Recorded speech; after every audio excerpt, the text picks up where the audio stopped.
Hey guys, I have a quick video for you today. I wanted to show you a hack that I have found. If you are waiting for your fluid acrylic paintings to dry, it can take, between 1 and 4 days to fully dry.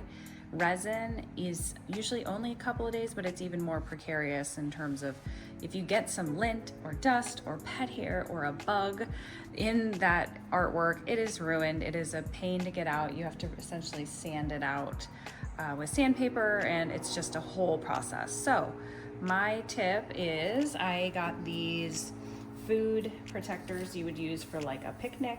They come wrapped up kind of like an umbrella.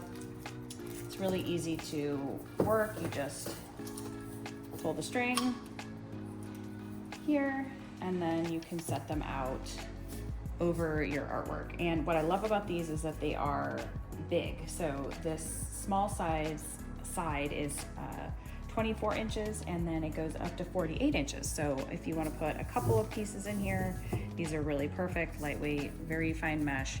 And I just want to clarify, I do not have any affiliation with these people. This is not a paid sponsorship or anything like that. I just thought it was a super easy way. So check out the comments below. I'll put the link to this product on Amazon where you can buy it. And hopefully this is a quick and easy thing for you to do if you're looking to make sure that your art doesn't get ruined by those pesky little pieces of dust or bugs.